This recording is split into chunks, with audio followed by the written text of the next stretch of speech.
Hello everyone. आज हम पढ़ेंगे क्लास 10th की एनसीईआरटी का चैप्टर नंबर 3 जिसका नाम है मेटल एंड नॉन मेटल। मैं इस वीडियो में आपको एनसीईआरटी के वो वेरी इंपॉर्टेंट फैक्ट कराऊंगा जहां से हमारे railway exams ELP group D and technician grade 3 में आपको डायरेक्ट प्रश्न देखने को मिलेंगे। आपको एक बार मेरी अकॉर्डिंग एनसीईआरटी को अच्छे से कंसेप्ट क्लियर के साथ में पढ़ना है और जो मैं अंडरलाइन कराऊं उसको अंडरलाइन करना है और फिर अंडरलाइन की हुई लाइंस का ही एक बार आपको रिवीजन करना है और उसके पीवाईक्यू लगाना है। अगर आप ऐसा करोगे तो आप रेलवे एग्जाम्स में एकदम फुल स्कोर करने वाले हो। तो आपको मेरे साथ साथ क्या है, चीजों को अंडरलाइन जरूर करते जाना है। तो अब हम स्टार्ट करते हैं मेटल एंड नॉन मेटल। सबसे पहले मैं आपको बता दूं कि मेटल क्या होते हैं, मेटल किसको कहते हैं। तो जिन पदार्थों से क्या है हीट और करंट आसानी से फ्लो हो जाती है उसको हम क्या कहेंगे, उसको हम मेटल कहेंगे। मेटल किसको कहेंगे कि जिन पदार्थों से हीट और इलेक्ट्रिसिटी का फ्लो आसानी से हो जाए उसको हम क्या बोलेंगे, उसको हम मेटल बोलेंगे। जैसे सिल्वर हो गया, आपका कॉपर हो गया, एल्युमिनियम हो गया, इनसे क्या है हीट और करंट आसानी से फ्लो हो जाती है। आपने अपने घरों में देखा होगा कि जो वायर होता है हमारा वो किसका बना होता है, वो कॉपर का बना होता है। उससे करंट का फ्लो क्या होता है, आसानी से हो जाता है। उसको हम क्या बोलते हैं, कॉपर को मेटल बोलते हैं। अब हम बात करेंगे कि नॉन मेटल क्या होते हैं। नॉन मेटल जिन पदार्थों से हीट और करंट का फ्लो आसानी से नहीं होगा, उनसे हीट और करंट का फ्लो नहीं होगा, उसको हम क्या बोलेंगे, उसको हम नॉन मेटल बोलेंगे। जैसे कार्बन हो गया, सल्फर हो गया, आपका फास्फोरस हो गया, इसको हम क्या बोलते हैं, इसको हम नॉन मेटल बोलते हैं। अब हम इस चैप्टर में पढ़ेंगे जहां से हमारे एग्जाम में प्रश्न बनते हैं, वो है भौतिक गुणधर्म। धातु एवं अधातु की जो फिजिकल प्रॉपर्टी है, यहां से आपके क्या है एग्जाम में प्रश्न देखने को मिलते हैं। देखिए मैं क्या है, आप वहां से अंडरलाइन करूंगा चीजों को जहां से क्या है हमारे एग्जाम में प्रश्न बनते हैं और बनने की संभावना है। तो फिजिकल प्रॉपर्टी में सबसे पहला पॉइंट आपको क्या याद रखना है कि अपने शुद्ध रूप में धातु की सतह जो है वो चमकदार होती है और धातु के इस गुणधर्म को धात्विक चमक यानी मेटालिक लस्टर बोलते हैं। तो आपको याद रखना है कि मेटालिक लस्टर क्या होता है, अपने शुद्ध रूप में धातु की सतह जो चमकदार होती है, यानी धातु की सतह का चमकना जो होता है वो किस गुण के कारण होता है, वो मेटालिक लस्टर यानी धात्विक चमक के कारण होता है। ये आपको क्या है याद रखना है। नेक्स्ट हम देखेंगे सबसे इंपॉर्टेंट गुण के बारे में जहां से हमारे क्या है एग्जाम में प्रश्न देखने को मिलते ही हैं। नेक्स्ट है कि कुछ धातुओं को पीटकर पतली चादर बनाया जा सकता है। यहाँ पे क्या बोल रहे हैं कि कुछ धातुओं को पीटकर पतली चादर बनाया जा सकता है। इस जो गुणधर्म को आघात वर्धनीयता कहते हैं। यानी आपको ये क्लियर हो गया होगा कि आघात वर्धनीयता यानी मेलिएबिलिटी किसको कहते हैं, कि धातु को पीटकर पतली चादर बनाया जाता है, उस गुण को क्या कहते हैं, उसी गुण को मेलिएबिलिटी यानी आघात वर्ध्यता कहते हैं। क्या आप जानते हैं कि सोना तथा चांदी सबसे अधिक आघात वर्ध्य धातु है। ये बोल रहे हैं कि जो सोना और चांदी सबसे अधिक क्या है, मेलिएबल मेटल है। सबसे अधिक जो मेलिएबल मेटल है वो कौन सा है, वो गोल्ड और सिल्वर देखने को मिलता है। आपको ये याद रखना है। एग्जाम में क्या है, ये वाला प्रश्न बहुत बार पूछा है कि धातुओं को पीटकर पतली चादर बनाया जाता है, उस गुण को क्या कहते हैं। तो उस गुण को क्या क्या बोलेंगे, मेलिएबिलिटी यानी आघात वर्ध्यता बोलते हैं। और ये बोल रहे हैं कि सोना तथा चांदी सबसे अधिक आघात वर्ध्य धातु है। तो आपसे ऐसे भी एग्जाम में प्रश्न पूछ लिया जाएगा कि निम्न में से कौन सबसे अधिक आघात वर्ध्य धातु है। तो आप क्या याद रखोगे, आपको याद रखना है सोना एंड चांदी। देखो सोने को क्या है Au से दिखा दिया जाता है और चांदी को किससे दिखा दिया जाता है, चांदी को Ag से दिखा दिया जाता है। तो आपको क्या है ये भी याद रखना है, क्योंकि एग्जाम में ऑप्शन में ये नहीं देगा सोना और चांदी, आपको क्या है Au और Ag दे देगा। यानी आपको इनके लैटिन जो प्रतीक हैं वो भी क्या है आपको याद रखने हैं।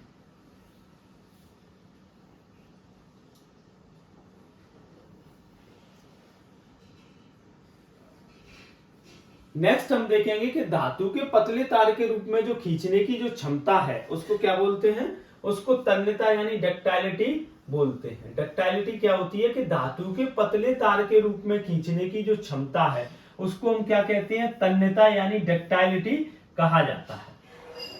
डक्टाइलिटी या तन्यता क्या होती है कि किसी तार को क्या है, खींचने की क्षमता। कोई भी जैसे धातु का तार है उसको हम बहुत खींच सकते हैं, उसको जो खींच सकते हैं वो किस गुण के कारण खींच सकते हैं, उसको डक्टाइलिटी यानी तन्यता के कारण ही हम उसको क्या है, बहुत खींच सकते हैं।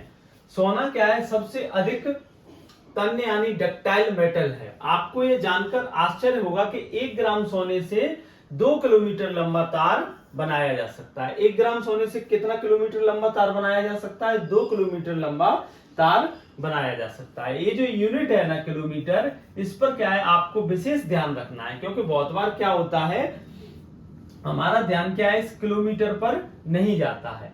आपसे ऑप्शन में दे देगा कि एक प्रश्न पूछेगा आपसे कि 1 ग्राम सोने से कितना लंबा तार बनाया जा सकता है, और ऑप्शन में दे देगा 3 मीटर, 2 मीटर, 2 किलोमीटर। तो आपको क्या है किलोमीटर पर याद रखना है, स्टार्टिंग का 2 देखकर ही ऑप्शन को और क्या अपना आंसर नहीं लगा देना, नहीं आपका क्या प्रश्न गलत हो जाएगा। नेक्स्ट ये बता रहे हैं कि आघात वर्ध्यता तथा तन्यता के कारण ही धातुओं को हमारी आवश्यकता के अनुसार क्या है, विभिन्न आकार दिए जा सकते हैं। ये क्या बोल रहे हैं कि जो मेलिएबिलिटी और डक्टाइलिटी है, मेलिएबिलिटी और डक्टाइलिटी के कारण ही क्या है धातुओं को क्या है विभिन्न आकार दिए जा सकते हैं। ये बता रहे हैं कि जैसे सोना है, सोना से हम कोई भी क्या है सुंदर आभूषण क्या है प्राप्त कर लेते हैं, अच्छे अच्छे डिजाइन का क्या है आभूषण बन जाता है। तो वो किसकी वजह से पॉसिबल होता है, वो क्या है मेलिएबिलिटी और डक्टाइल की वजह से ही क्या है पॉसिबल होता है। लोहा का आपने देखा होगा कि क्या है कोई भी क्या है खिड़की वगैरह कुछ भी क्या है बहुत ही आसानी से किसी भी डिजाइन की कोई भी चीज बन जाती है, क्योंकि वो बहुत ही मेलिएबल और डक्टाइल है। तो वो धातुओं का कौन सा गुण होता है, वो मेलिएबिलिटी और डक्टाइलिटी ही होता है। उसी के कारण हम विभिन्न आकार क्या है प्राप्त कर सकते हैं। तो आपको ये याद रखना है।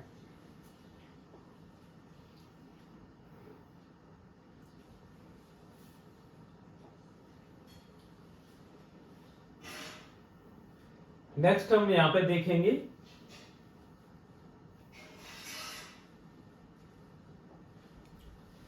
धातु ऊष्मा के सुचालक हैं तथा इनका जो गलनांक है वो बहुत अधिक होता है। ये बोल रहे हैं कि जो धातुएं हैं वो हीट के क्या है गुड कंडक्टर हैं तथा इनका जो गलनांक यानी जो मेल्टिंग पॉइंट है वो बहुत अधिक होता है। आपको क्या याद रखना है कि धातुएं हीट के क्या है गुड कंडक्टर हैं और इनका जो मेल्टिंग पॉइंट है वो बहुत अधिक होता है। मेल्टिंग पॉइंट क्या होता है, मेल्टिंग पॉइंट या गलनांक क्या होता है कि गलनांक या मेल्टिंग पॉइंट वह तापमान होता है जिस पर कोई पदार्थ क्या है पिघलकर क्या है द्रव अवस्था में आ जाता है, उसको हम गलनांक यानी मेल्टिंग पॉइंट बोलते हैं। तो आपको ये भी याद रखना है, ये भी आपसे क्या है एग्जाम में पूछा जा सकता है।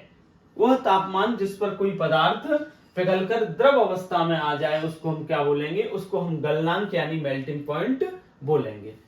सिल्वर तथा कॉपर ऊष्मा के सबसे अच्छे चालक हैं। इनकी तुलना में लेड तथा मरकरी ऊष्मा के कुचालक हैं। आपको क्या याद रखना है कि सिल्वर और कॉपर हीट के गुड कंडक्टर हैं और इनकी तुलना में लेड तथा मरकरी हीट के क्या है इंसुलेटर हैं। अब क्या है आपसे एग्जाम में प्रश्न कैसे बनेगा, आपसे प्रश्न पूछा जाएगा कि निम्न में से कौन हीट के सबसे अच्छे चालक हैं, और ऑप्शन में दे दिया जाएगा Ag दे दिया जाएगा आपको, और क्या दे दिया जाएगा Cu दे दिया जाएगा। नेक्स्ट प्रश्न आपसे बनेगा कि निम्न में से कौन हीट के क्या है कुचालक हैं, ऊष्मा के कुचालक कौन है। तो आपको क्या याद रखना है, आपको लेड याद रखना है Pb, और क्या याद रखना है, और मरकरी Hg याद रखना है। ये क्या है इनके लैटिन प्रतीक हैं, इनको क्या है आपको याद रखना है, क्योंकि अब एग्जाम में प्रश्न क्या है ऐसे ही बनेंगे, डायरेक्ट लेड और मरकरी नहीं लिखेगा, उनके क्या है लैटिन प्रतीक लिख देगा Pb और Hg। अब हम थोड़ा देख लेते हैं कि लेड का यूज कहां पर होता है। लेड का यूज कहां पर होता है, लेड का यूज हमारे कार और इन्वर्टर की बैटरी में होता है। कार और इन्वर्टर की बैटरी में किसका यूज करते हैं हम, लेड का यूज करते हैं। नेक्स्ट हम देखेंगे कि मरकरी का यूज कहां पर होता है। मरकरी क्या है, ओनली एक ऐसा मेटल है जो क्या है लिक्विड फॉर्म में होता है। लिक्विड फॉर्म वाला मेटल कौन सा है, तो वो है मरकरी। और इसका यूज हम कहां पर करते हैं, इसका यूज हम थर्मामीटर में करते हैं, बॉडी का टेम्परेचर मेजरमेंट करने के लिए। नेक्स्ट हम देखेंगे, देखिए मैं जो अंडरलाइन कर रहा हूं वो आपको अंडरलाइन करना है। और क्या है, इस कंटेंट से अगर आपकी हेल्प होती है तो क्या है, आपको क्या है इस चैनल को सब्सक्राइब जरूर करना है और अपने दोस्तों के साथ में इस चैनल को शेयर जरूर करना है और वीडियो को लाइक करना है। और जो भी आपको क्या समस्या आती है उसको क्या कमेंट में जरूर बताएं, मैं और इसको अच्छे से क्या है देने का प्रयास करूंगा। और जितना आप सपोर्ट इस चैनल पर दिखाओगे उतना ही मैं क्या है इस पर रेगुलर क्या है अच्छे से अच्छा कंटेंट लेकर आऊंगा। और सारी चीजें फ्री ऑफ कॉस्ट रहेंगी, मैं क्या है कोई किसी भी चीज के लिए आपसे कोई चार्ज नहीं लेने वाला हूं। नेक्स्ट हम इंपोर्टेंट पॉइंट देखने वाले हैं यहाँ पे कि जो धातुएं कठोर सतह से टकराने पर आवाज उत्पन्न करती हैं उन्हें हम क्या कहते हैं, उन्हें ध्वनिक या सोनोरस कहते हैं। तो सोनोरस क्या होता है कि जो धातुएं कठोर सतह से टकराने पर जो आवाज उत्पन्न करती हैं उस गुण यानी उस क्वालिटी को हम क्या कहते हैं, उस क्वालिटी को ही हम सोनोरस यानी ध्वनिक कहते हैं। नेक्स्ट हम पढ़ने वाले हैं कि अधातु क्या होती है, नॉन मेटल क्या होती है। यानी जिन पदार्थों से हीट और करंट का फ्लो आसानी से नहीं होता है उसको हम क्या कहते हैं, उसको हम अधातु कहते हैं। ये यहां पे क्या बता रहे हैं, धातुओं की तुलना में अधातुओं की संख्या क्या है, कम है। ये बोल रहे हैं कि धातुओं के कंपैरिजन में जो अधातु हैं उनकी संख्या क्या है, कम है। Carbon, sulphur, iodine, oxygen, hydrogen, ये सब क्या है अधातुओं के एग्जाम्पल हैं। अधातुओं के एग्जाम्पल कौन कौन से हैं, carbon, sulphur, iodine, oxygen, hydrogen, ये सब अधातुओं के एग्जाम्पल हैं। और धातुओं की तुलना में अधातुओं की संख्या क्या होती है, कम होती है। ब्रोमीन क्या है, ब्रोमीन एक ऐसी अधातु है जो क्या है लिक्विड होती है। आप क्या याद रखोगे कि ब्रोमीन एक ऐसी अधातु है जो क्या होती है, लिक्विड होती है। उधर आपने क्या है धातु में क्या पढ़ा था कि मरकरी या पारा क्या है ऐसी धातु है जो क्या है लिक्विड होती है। लेकिन यहाँ पे क्या है अधातु लिक्विड वाली कौन सी है, वो ब्रोमीन है। आपसे एग्जाम में प्रश्न बनेगा कि निम्न में से कौन सी ऐसी अधातु है जो द्रव होती है, तो आप क्या लगाओगे, ब्रोमीन लगाओगे। लेकिन अगर प्रश्न पूछा जाएगा कि निम्न में से कौन सी ऐसी धातु है जो द्रव होती है, तब आप क्या लगाओगे, तब आप क्या है पारा यानी Hg लगाओगे। तो ये दोनों में क्या है आपको अधातु और धातु देख लेना है।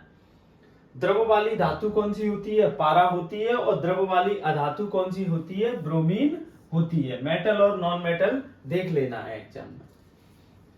इसके अलावा सारी अधातुएं या तो ठोस या फिर गैस होती हैं। इस लाइन से क्या क्लियर हुआ है कि जो अधातु है वो तीनों ही अवस्था में पाई जाती हैं। हमारी अधातुएं कितनी अवस्थाओं में पाई जाती हैं, तीनों ही अवस्था में पाई जाती हैं। क्योंकि यहाँ पे आप देख चुके हो जो ब्रोमीन जो क्या है अधातु है वो किस फॉर्म में पाई जा रही है, वो लिक्विड फॉर्म में पाई जाती है।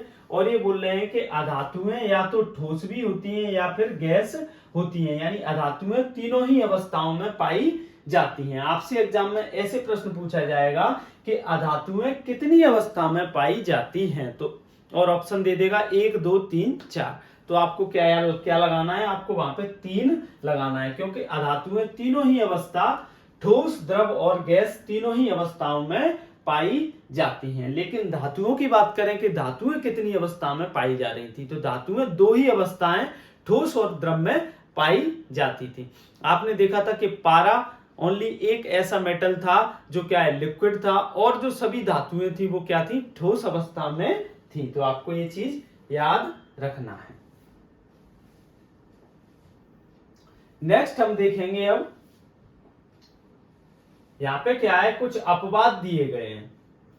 यहां पे ये बोल रहे हैं कि हम ओनली फिजिकल प्रॉपर्टी से ही हम ये डिसाइड नहीं कर सकते कि कौन धातु है और कौन अधातु है।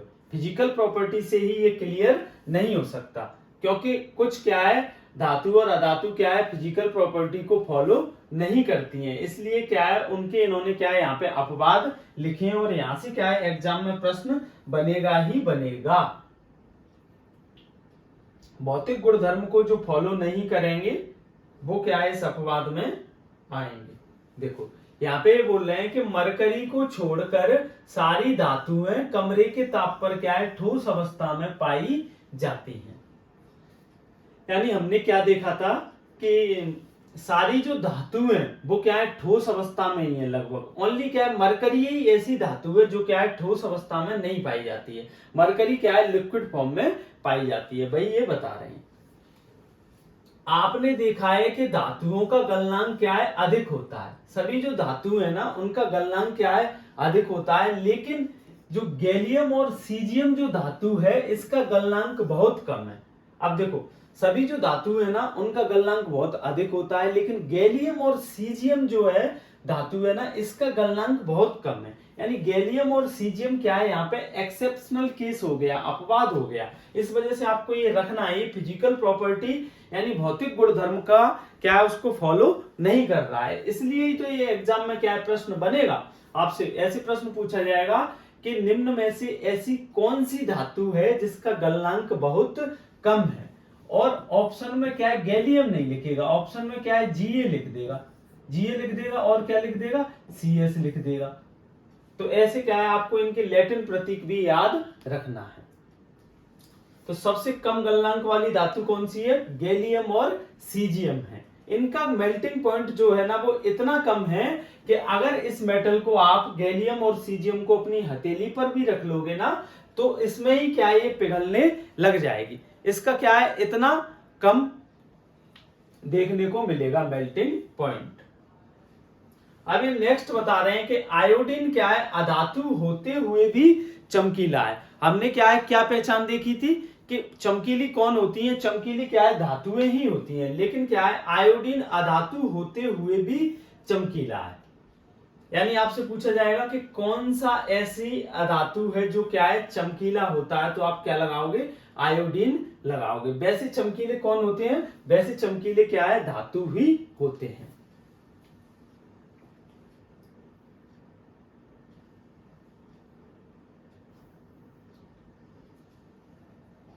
नेक्स्ट ये बता रहे हैं कि कार्बन ऐसी अधातु है जो विभिन्न रूपों में विद्यमान रहती है, प्रत्येक रूप को अपर रूप यानी एलोट्रॉप कहते हैं। हीरा कार्बन का एक अपरूप है। देखो यहाँ पे क्या बोल रहे हैं कि कार्बन क्या है अधातु है जो विभिन्न रूपों में पाई जाती है, उसके प्रत्येक जो रूप है ना उसको क्या है अपर रूप यानी एलोट्रॉप कहते हैं। हीरा जो है ना वो कार्बन का ही एक एलोट्रॉप है। तो यहाँ से एग्जाम में आपसे प्रश्न पूछा जा सकता है कि हीरा किसका एलोट्रॉप है, तो हीरा कार्बन का एलोट्रॉप है। हीरा जो है सबसे कठोर प्राकृतिक पदार्थ है। सबसे कठोर प्राकृतिक पदार्थ कौन सा है, तो वो हीरा आपको याद रखना है। और हमारे शरीर का सबसे कठोर पदार्थ कौन सा है, तो हमारे शरीर का सबसे कठोर पदार्थ कौन सा देखने को मिलता है, तो वो दांत का क्या है इनेमल देखने को मिलता है। दांत का इनेमल क्या है सबसे कठोर पदार्थ होता है। हीरा जो है ना इसका जो गलनांक यानी मेल्टिंग पॉइंट तथा क्वथनांक यानी बॉइलिंग पॉइंट बहुत अधिक होता है। हीरे के दोनों ही मेल्टिंग और बॉइलिंग पॉइंट दोनों ही अधिक होते हैं। कार्बन का एक अन्य अपरूप क्या है ग्रेफाइट है।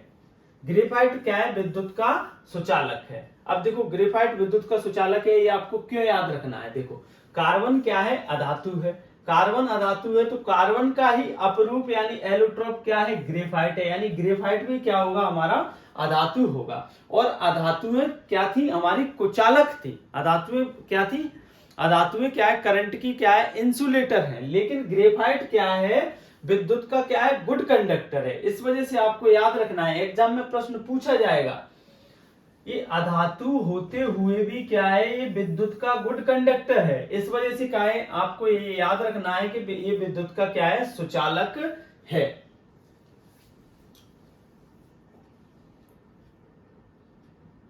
ग्रेफाइट के बारे में मैं थोड़ा बता देता हूं। तो ग्रेफाइट क्या होता है, ये थोड़ा चिकना फिसलनशील होता है। इसका यूज हम पेंसिल बनाने और भी अधिक कामों में हम इसका यूज करते हैं।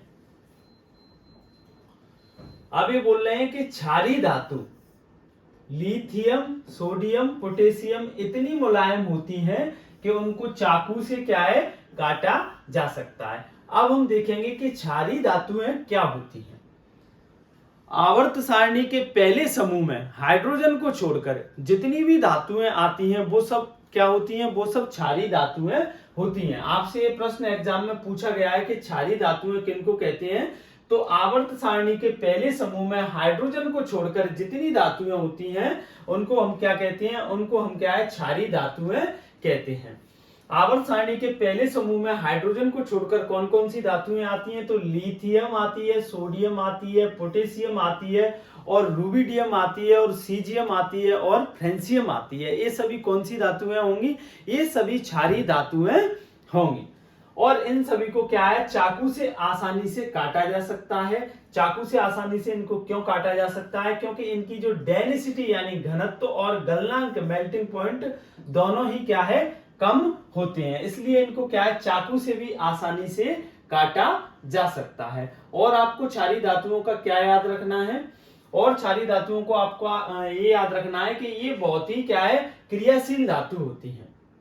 ये जल से भी बहुत क्या है, जल्दी क्रिया कर लेती हैं। इसलिए क्या है, आपने पढ़ा होगा क्या है, सोडियम को क्या है, केरोसिन यानी मिट्टी के तेल में रखा जाता है, क्योंकि ये जल से भी क्रिया कर सकती है। सोडियम, लिथियम, पोटेशियम ये क्या है, सभी क्या है, बहुत ही क्रियाशील क्या है, मेटल है, इसलिए इनको क्या है, केरोसिन यानी मिट्टी के ऑयल में रखा जाता है। ये जल से भी क्रिया कर लेती हैं।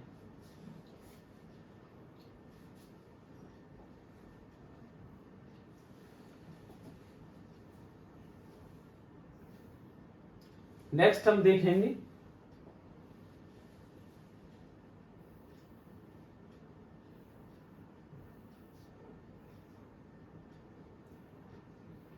नेक्स्ट आपको देखो, ये बहुत ही याद रखना है, ये एग्जाम में क्या पूछा गया है। यहां से देखो, यहां से कैसे प्रश्न बनाया आपका कि अधिकांश अधातुएं ऑक्साइड प्रदान करती हैं जो जल में घुलकर क्या है, अम्ल बनाती हैं। इस लाइन का मतलब क्या है कि जो अधातुएं है ना वो अम्लीय प्रकृति की होती हैं। आप ये जो एनसीईआरटी में खाली जगह पड़ी है वहां पे मैं जो बता रहा हूं आसान भाषा में, उसको आप वहां पे नोट डाउन कर लो कि जो अधातुएं है ना वो कौन सी प्रवृत्ति की होती है, वो अम्लीय प्रवृत्ति की होती है। ये एग्जाम में प्रश्न पूछा गया है कि अधातुएं कौन सी प्रवृत्ति की होती हैं, अधातुएं अम्लीय प्रवृत्ति की होती हैं।